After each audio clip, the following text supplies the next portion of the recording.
This is my breakdown of UFC Sacramento. Aspen Ladd versus Jermaine Durandamy. For fightpicks.com, let's see what I got right and what I got wrong. Pretty much a bad night for me. Really interesting card. I thought it was entertaining, but a lot of very strange fights. So they were kind of all over the place, some questionable stoppages. Let's go over it. Cesar Faita, Martin Vettori. What I found puzzling about this fight is Vettori is tagging Cesar Faita up almost from the beginning, and we don't see a real commitment to Fajitas takedown till the third round. The problem with having Fajitas style, which is a pressure jiu-jitsu style, is you're not going to get a flashy takedown quickly in a round. It's going to take a while for you to establish yourself, get the position you want, get the sub. That's not a style that does well late in the third round, meaning if you haven't been wearing the guy out in rounds 1 and 2, the idea that you're going to get a takedown while he's sweaty, he's tired, you're going to get the position you want and be able to keep it long enough to get a sub is hard to fathom. A style like his needs to work early and often. You need to wear an opponent down to get exactly what you want. You might get a position and catch him early, that's possible. And you might get a submission late, but only if you've worn them out with some positional dominance beforehand. Cesar Faita was getting tagged up the entire time and didn't commit until it was really too late, until all Vettori had to do was angle out and avoid getting submitted. Well, a lot of fighters, especially at the elite level in the UFC, they can do that. So Vettori could have thrown the last round out the window and still won easily over Faita. And Fajita's style isn't one where he's going to fly for something crazy and usually get a submission late. So I was just really surprised Faita didn't commit to the takedown earlier and maybe bank some minutes, bank some rounds, take some of the energy out of Vettori, because by the time he tried at the end, he was too exhausted to get anything done. So Vettori wins by decision. Carl Robertson, by decision. I picked that one. I thought he'd win by decision, but I thought he lost the fight. Turman came out aggressively, didn't look intimidated, looked like he was prepared for the UFC, wasn't overwhelmed by the big lights in the moment or the opponent or anything like that. Now, that being said, I thought Robertson won the first round. But Turman came out, wasn't backing up, was being aggressive, throwing what he could throw, not seeming intimidated at all. But Robertson got the takedown and made it about the ground game in round 1. Now, rounds 2 and 3 I thought were about the ground game as well, but it was Turman on top. It was Turman kind of imposing his will. I thought Turman won the last 2 rounds. But the decision comes out and Robertson gets the decision, which I thought was strange. Even though I picked Robertson to win, I got to be honest about it, I thought he lost the fight. So that was a weird one. Mirsad Bektic, I thought his versatility would be a little too much for Josh Emmett. Josh Emmett knocked him down with a jab. Now, I want to make this very clear. I watched this fight a few times and went, dude, he knocked him down with a jab. I was like, was he hurt before? Was there something I was missing? Nope. You see the look on Josh Emmett's face when he knocks him down. He throws the jab and boom, oh shit, he's down. Hits him with some wicked ground and pound and finished him. That's heavy-handedness, folks. When you can knock a guy down with a jab, finish him, follow him to the ground, with ground and pound, that is serious heavy-handedness. Not the most technical guy in the world. That's not really his thing. But man, he's heavy-handed at this weight class. What I find interesting about that is heavy-handedness is usually something you discover early and coaches can refine. They can make you better at it. They can add skills to it. But usually your first day, second day in MMA, boxing, kickboxing, you realize, oh, this guy hits hard. It's one of the easiest things, one of the easiest natural tendencies to A, discover, and B, hone. So it's kind of weird that Josh Emmett, late in his career, is suddenly becoming a knockout guy. Usually someone who's heavy-handed like that, and it isn't a matter of technique. He's not throwing great, super crisp punches. He just is landing heavily. So it's just very interesting that he's doing this late in his career. Maybe he's done something tactically to refine it a little bit more over his last few fights, or he's getting smarter, his IQ's going up, he's knowing when to hit. But I'm seeing him floor guys with punches that, once again, knock down Mirsad Bektic with a jab. That's usually natural heavy-handedness. There's not a lot of technique behind that.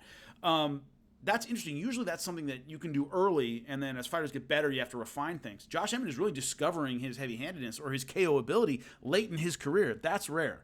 But excellent win by Josh Emmett. He got the KO in the first round. Uriah Faber, Ricky Simone. I have a lot to talk about with this one.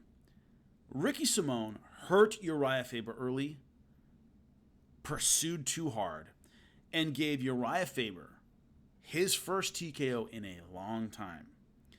And Ricky Simón, I thought, kind of gave this fight away. He just got too aggressive when he had Uriah Faber hurt. He had Uriah backing up, had him stunned, and forgot his defense and gave an athletic guy who has a lot of speed a way in. And obviously got the TKO. A lot of people are calling the stoppage early.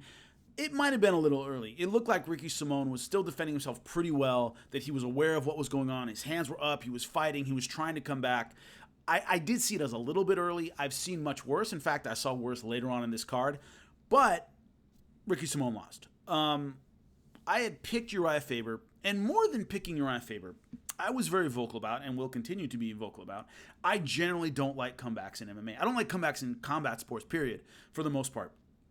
Yes, he beat Ricky Simón. And maybe I'll get some criticism for this one, but I really feel that Uriah Faber had a fantastic career, did everything he could do in his prime, had a Hall of Fame career, got out, has plenty of business opportunities. I don't see the point in his coming back. I certainly don't if he can't win a title. But there are, because he's accomplished everything in his career except win UFC gold. That's the one thing he didn't do. This is a guy who had an unprecedented number of opportunities for the title.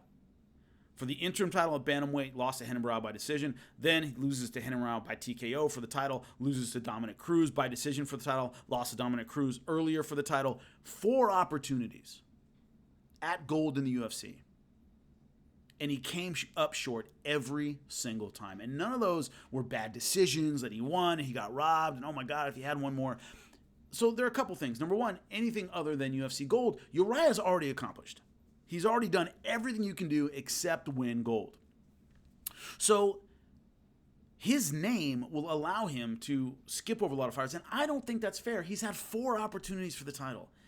Every time he's come up short. I would like to see young blood, Aljamain Sterling, for example, come up and get a title before I want to see Uriah Faber get another shot at a title he had 4 opportunities for in his prime and couldn't win. So one of the problems with Uriah Faber during his career, and by the way, one of the nicest guys in MMA, really like Uriah Faber. I've watched him since he was fighting at local shows in California. Really great human being, from what I've gathered, from what I've met. A very nice guy. If you call him an 8 or a 9 in terms of his ability, he never beat a 10, and he never lost to a 7.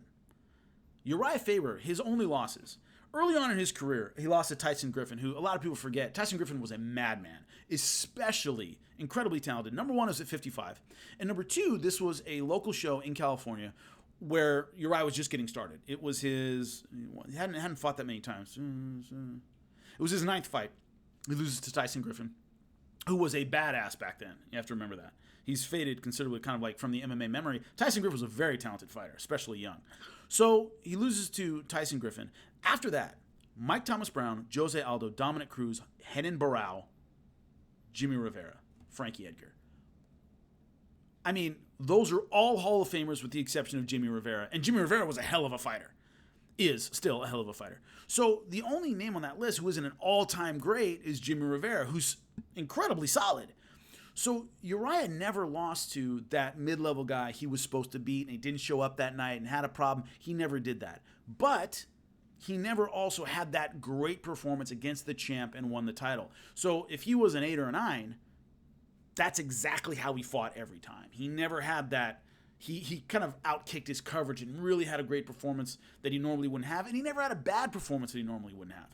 So the idea that in my mind is, the idea in my mind and why I don't like him coming back is, number one, every camp, every fight takes something out of you. You really have to have a reason to go through that again.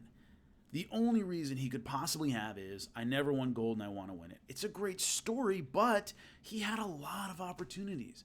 And I don't like the idea of him kind of cutting the line because he's got a big name when we could see some new blood who hasn't had that opportunity yet fight.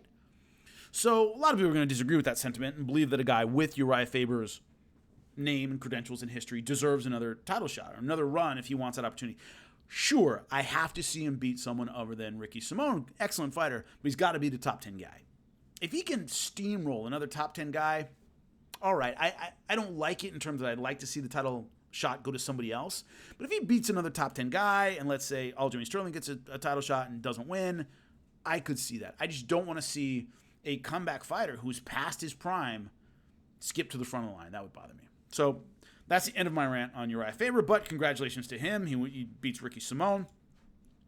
And then in the main event, Germaine de Randamie, Aspen Ladd. This is a bad stoppage. Just a bad stoppage. She got clipped. It was a good shot. If you watch it in slow-mo, which I did like 5 or 6 times, she gets hit, boom, and she kind of spins her, and so she's face down. She's away from Germaine de Randamie, and she tries to find her. She starts looking like, okay, I'm hurt. Where is she? She's aware of where. She doesn't fall face down and not know where she is. She tries to find de Randamie, and then that left hand comes in, and it misses. It hits her like here. It hits her in the shoulder. It wasn't a clean shot at all. So from the camera angle, you originally see that we're on the far side of the punch. Maybe it looked like that left hook really rocked her, and that's what Herb Dean was seeing. No, it doesn't hit her. It hits her in the shoulder. So she spins around, finds de Randamie, faces her with all 4 limbs, and the fight gets stopped. And I could not believe it. I was like, yeah, clipped her, knocked her down. Plenty of fighters get knocked down and come back and win. She was not given the opportunity at all to come back and win. Now, a lot of people, which I've read online, is like, oh, there were just going to be a lot of follow-up punches. That's not how the sport works. You can't say this was going to happen. She looked completely aware of what was coming. She could see de Randamie. She had her hands up. If she was going to land 4 or 5 punches, she had the right to defend those punches. And then if she ate 4 or 5, then you can stop the fight. But that was just a bad stoppage all the way. I thought Aspen Ladd was aware. She had her hands up. She was defending herself. In fact, Herb Dean really didn't allow her to defend herself. There were no more punches that came. And I couldn't believe what I was seeing. And what sucks is that then de Randamie got asked a bunch of questions about the stoppage. That's not her fault. She's not the referee. That's not her problem. Ladd was pure class. And then she said, the weight cut was a big problem. She got knocked down by a shot that normally would have knocked her down, is what she's saying, blah, blah. There was the weight cut and not blaming Herb Dean. I thought it was a terrible stoppage, especially considering this might be a title eliminator. It was a main event. It was a 5-rounder. And you're stopping it as soon as she gets knocked down. Didn't even seem dazed to me. It was incredible.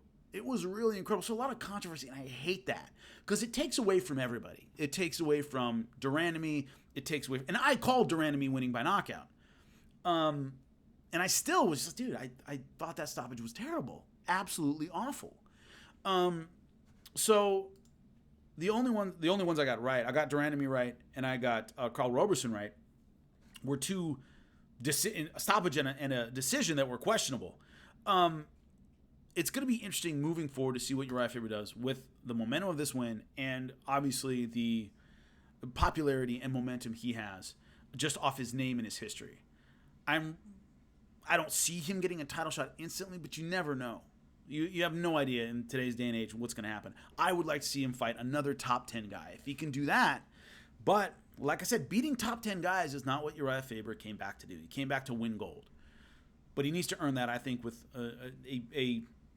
another great performance against a top 10 fighter. We'll see if he can play. If he pulls that off and there isn't a young guy who might be ahead of him on the ladder, I can see that fight happening. But the problem is it's going to be a lot of time until Cejudo comes back, and if there's another fight in between, which I would like to see, that could take a lot of time, and Uriah Faber, at his age, doesn't have a lot of time to wait. So we'll see how it goes. But anyway, good night of fights. Thought they were very entertaining. Go to fightpicks.com, log in, promo code Jimmy Smith, all one word, see how you do, and we'll see if I do better next time.